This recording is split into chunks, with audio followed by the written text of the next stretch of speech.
Your daily current affairs analysis. आज का आपका करंट अफेयर बहुत ज़्यादा इंपॉर्टेंट है। अब बहुत सारी चीज़ें सीखोगे और थोड़ा सा लंबा भी हो जाएगा, ठीक है। तो सबसे पहले हमने इसमें ये कुछ आपके रोबोट्स के नाम हैं जो आजकल बहुत न्यूज़ में है। इनमें से जैसे हमने कुछ पढ़ भी लिए हैं। आपको ये रोबोट्स जो हैं ये अच्छे से देख लेने हैं। प्लस इसमें एक इम्पॉर्टेंट है आपका व्योमित्रा। अब व्योमित्रा जो है ये इसरो ने बनाया है। आपको पता होगा कि व्योमित्रा जो है ये आपका फर्स्ट हाफ ह्यूमनॉइड रोबोट है। अब इसमें है क्या, जैसे आपको पता होगा कि आपका गगनयान मिशन जो है वो जाने वाला है। अब गगनयान मिशन में आपको पता होगा कि ये आपका first Indian human space flight mission है, जिसमें पहली बार जो है इंडिया से हमारे जो हैं 3 एस्ट्रोनॉट जाने वाले हैं। तो व्योमित्रा क्या करेगा, ये एक लाइक रोबोटिक काइंड का है जो मिमिक करेगा आपके जितने भी एस्ट्रोनॉट हैं उनकी एक्टिविटी को। तो इससे क्या होगा, हमें पता लगेगा कि स्पेस में हमारे एस्ट्रोनॉट को क्या क्या प्रॉब्लम्स आ सकती है, क्या क्या प्रॉब्लम्स नहीं आ सकती है।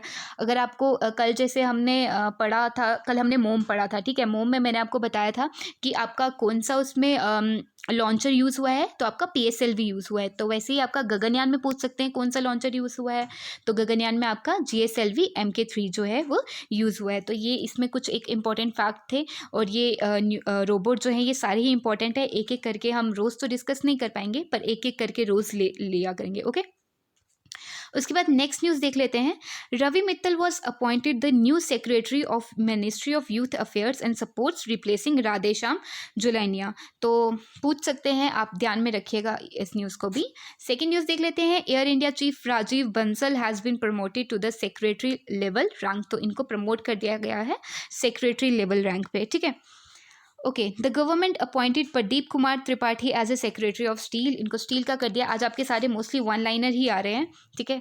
तो ये आपको like this is factual information आपको रटनी है। इसमें जो जो इंपॉर्टेंट होगा मैं आपको बताती जाऊँगी, ओके। ये देख लेते हैं। Retired IAS officer Sanjay Kothari took oath as a central vigilance commissioner. तो इसमें इनका नाम तो इम्पोर्टेंट हो ही जाता है, साथ साथ आपकी सेंट्रल विजिलेंस कमीशन भी इम्पोर्टेंट हो जाती है। तो आपको पता होना चाहिए कि सेंट्रल विजिलेंस कमीशन क्या है आपकी, ये आपकी नॉन कॉन्स्टिट्यूशनल बॉडी है, ठीक है। अब ये इस्टेब्लिश कब हुई थी, तो आपका एक संथानम कमेटी करके उन्होंने ये इस्टेब्लिश की थी। अब ये क्या करेगी, जितने भी आपके करती क्या है ये एक्चुअली, जितने भी आपके करप्शन के केसेस आते हैं, ठीक है, हाई लेवल पर जितने भी करप्शन के केसेस आते हैं ये उसमें उनको डिटेक्ट करते हैं, उनके ऊपर काम करते हैं। आपको पता होना चाहिए कि इसमें आपका 1 सेंट्रल विजिलेंस कमिश्नर होता है और आपके 2 जो है वो विजिलेंस कमिश्नर रहते हैं। अपॉइंट कौन करता है, प्रेसिडेंट। प्लस इसमें आपकी 3 मेंबर कमेटी हो सकती है। पूछ सकते हैं कि सिर्फ प्रेसिडेंट, ओनली प्रेसिडेंट अपॉइंट करता है, नहीं, इसमें आपकी 3 मेंबर कमेटी भी होती है, जिसमें आपके एक आपके प्राइम मिनिस्टर रहेंगे, सेकेंड आपके यूनियन होम मिनिस्टर रहेंगे, प्लस आपका लीडर ऑफ अपोजिशन रहेगा। That is important, keep this in mind कि आपके लीडर ऑफ अपोजिशन जो है वो इसमें रहेंगे। देखिए, अगर इसमें आपके लीडर ऑफ अपोजिशन नहीं रहे तो हो सकता है ना कि बहुत ज़्यादा करप्शन हो जाए। तो अगर एक अपोजिशन के लीडर रहेंगे तो उससे क्या होगा, फेयर चीज़ें होंगी, ठीक है। तो ये आपने इंपॉर्टेंट है, ध्यान में रखना है आपको। सेंट्रल विजिलेंस कमीशन के ऊपर एक बार अच्छे से पढ़ लीजिएगा, okay. Pakistan navy has successfully test fired anti-ship missiles in the North Arabian Sea. That is very important and interesting as well. Okay, तो इसके बारे में ना हम थोड़ा सा क्या करते हैं, इसकी बैकग्राउंड के बारे में एक बार देख। तो आपको पता होगा कि एंटी शिप मिसाइल्स करती क्या है, ये आपकी बोट और जो बड़ी बड़ी शिप्स होती हैं उनके खिलाफ यूज़ होती है। तो इसकी ना थोड़ी सी हिस्ट्री जान लेते हैं। बहुत इंपॉर्टेंट और बहुत इंटरेस्टिंग टॉपिक है एक्चुअली ये, ठीक है। तो हुआ क्या था, आपके फर्स्ट वर्ल्ड वॉर जब हुई थी तब जर्मनी जो था ना उसने क्या किया था, एक यू बोट करके ना यू बोट डिस्ट्रॉयड कर दिया था, जो किसके था, आपका UK नेवी का था, जिसको हम रॉयल नेवी भी उस समय करते थे। तो जब उन्होंने अपनी like anti ship missiles use करी तो उसके बाद क्या हुआ कि सबका इंटरेस्ट बढ़ गया, क्योंकि इससे क्या हुआ, उनकी 31 शिप जो है उस समय डिस्ट्रॉयड हुई थी, जिनमें से एक RMS लुसिटेनिया भी थी, या यही नाम है शायद इसका, वो भी थी। तो लोगों का क्या हुआ कि सारे नेशंस का इंटरेस्ट बढ़ गया कि एक ही दम इतनी तबाही मच गई एक मिसाइल से। तो लोगों ने क्या कर दिया, डिफेंस टेक्नोलॉजी की तरफ ना बड़ा ज़्यादा अपना रुख मोड़ दिया कि चलो अब हम भी क्या करते हैं, ये सारी चीज़ें जो हैं वो मिसाइल्स वगैरह बनाते हैं। फिर अगर आपको इंडिया और पाकिस्तान का कॉन्फ्लिक्ट पता होगा, तो पाकिस्तान का पीएनएस हांगोर था एक, ठीक है। ये बहुत पुरानी हिस्ट्री है, तो जब आप फैक्चुअल किसी को कुछ बताते हैं तो ये भी ध्यान में रखा करो। आपका एक पीएनएस हांगोर था जिसने इंडियन नेवल शिप जो थी वो डिस्ट्रॉय कर दी थी, मतलब हमारी इंडियन नेवल शिप जो थी वो डिस्ट्रॉय कर दी थी। तो उससे वजह से जो है उसके बाद सब मतलब शॉक हो गए कि ये कैसे हो गया। फिर हमारे इंडिया ने क्या किया, इंडिया ने भी एक इंडियन नेवी एक इंडियन सबमरीन करके कुछ बनाया, जिसकी वजह से हमने क्या किया, पाकिस्तान का पीएनएस गाजी को डिस्ट्रॉय कर दिया। तो ये आफ्टर सेकेंड वर्ल्ड वॉर ये पहली बार जो है वो बहुत बड़ी डिस्ट्रक्शन हो गई थी जो इंडिया ने की थी। उसके बाद ही इंडिया जो है ना वो वर्ल्ड में थोड़ा सा उभरने शुरू हो गया कि ओके ये भी नेशन भी ये सब चीज़ें बना सकता है। तो उसके बाद ये मिसाइल्स वगैरह का सिस्टम ना ये शुरू हो गया। तो इसमें यही था कि आपका जो पाकिस्तान है उसने एंटी शिप मिसाइल जो है आपकी तैयार कर दी है, ठीक है, जो जिन्होंने जो कहाँ पे इन्होंने ये किया है, नॉर्थ अरेबियन सी में, ठीक है। तो नॉर्थ अरेबियन सी में किया है और कुछ इसमें इंपॉर्टेंट है नहीं है, बस इतना ही था। तो ये एक इंपॉर्टेंट और इंटरेस्टिंग फैक्ट था, ध्यान में रखिएगा। ओके, नेक्स्ट देख लेते हैं। Former Pakistan women's keeper Sana Mir has announced retirement from international cricket bringing on end to a 15 year long career, ठीक है। तो इन्होंने रिटायरमेंट ले ली है, इंपॉर्टेंट नहीं है इतना, लेकिन फिर भी पूछ सकते हैं। सना मिर पाकिस्तान से हैं, ये कंफ्यूज मत हो जाइएगा कहीं सना सना और सुन के, ठीक है। Housing development finance corp has acquired 6.43% stake in Reliance capital. तो इसमें क्या था कि इन्होंने क्या किया था, जो गिरवी रखे थे वो शेयर मतलब उनको इनवाइट करके रिलायंस कैपिटल को के साथ बांट दिए हैं। तो एचडीएफसी ने ही किया है, कितने परसेंट किया है, तो 6.43% किया है, पूछ सकते हैं। Okay, Malayalam actor Ravi Vallathol has passed away at the age of 67, देख लीजिएगा इसको भी।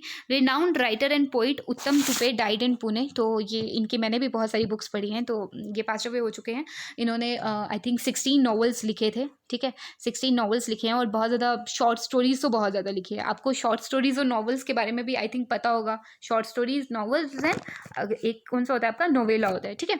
तो एक इनका नॉवल था जुल्वा करके, पूछ सकते हैं आपको, जुल्वा करके बहुत ज़्यादा इंपॉर्टेंट नॉवल है।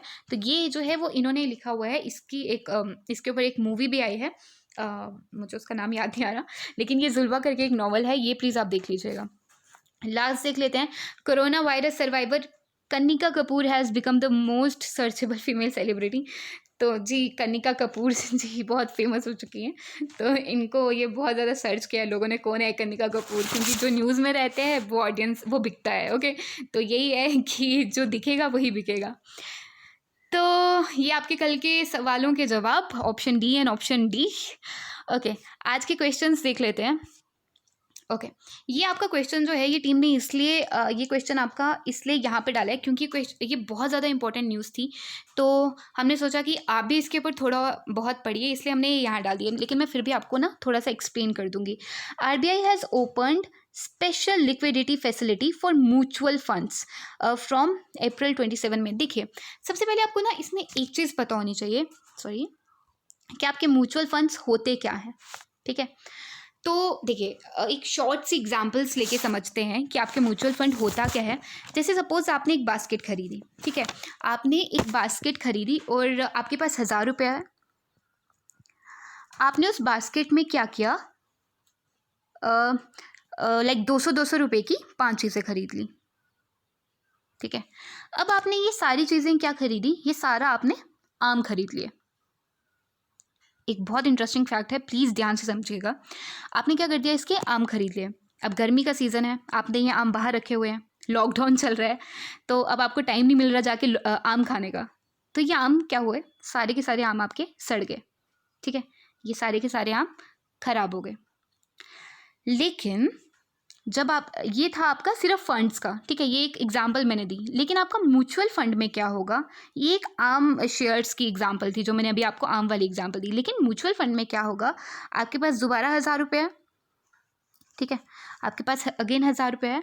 अब आपने क्या किया, 200 के आम खरीदे, आपने 200 रुपये के प्याज खरीद लिए, 200 के आलू खरीदे, 200 के आपने स्नैक्स वगैरह मिक्सचर वगैरह खरीद ली, 200 के आपने दालें खरीद ली, ठीक है। अब सपोज गर्मी का मौसम तो है, आम तो आपके खराब हुए, लेकिन आपकी बाकी सारी चीज़ें बच गई, ठीक है। तो वैसे ही आपका क्या होता है, आपका शेयर मार्केट में क्या होता है कि वैसे ही आरबीआई ये चाहता है कि वो स्पेशल लिक्विडिटी फैसिलिटी दे, लेकिन सिर्फ और सिर्फ म्यूचुअल फंड्स के लिए। मतलब शेयर जो हो वो हर एक एस्पेक्ट से हो। देखिए, अब आपको पता ही होगा, आपको ये रेपो रेट वाला तो पता ही होगा। It's a very like easy concept. Repo rate जो होता है आपका आरबीआई क्या करता है, पैसे देता है शॉर्ट टर्म के लिए, बैंक्स को पैसे देता है और टेम्परेरी लोन्स देता है। ठीक है। तो अब क्या होगा, आरबीआई ने अपना रेपो रेट जो है वो बिल्कुल कम कर दिया है। उसने कहा है कि हम स्पेशल लिक्विडिटी फैसिलिटी देंगे, लेकिन आपको क्या करना होगा, आपको सिर्फ म्यूचुअल फंड में उसको इन्वेस्ट करना होगा। तो इससे क्या होगा, बैंक्स की डिपेंडेंसी जो है वो बहुत ज़्यादा बढ़ जाएगी आरबीआई के ऊपर। तो आपको ये बताना है कि इन्होंने कितने करोड़ की लिक्विडिटी दी है। ये बहुत इंपॉर्टेंट टॉपिक है इकोनॉमी के परस्पेक्टिव से। आपका अकाउंट असिस्टेंट के पेपर की वजह से भी कल हम इसको और इलाबोरेट करके देखेंगे, लेकिन आपको थोड़ा बहुत इसके बारे में जानना है। ठीक है।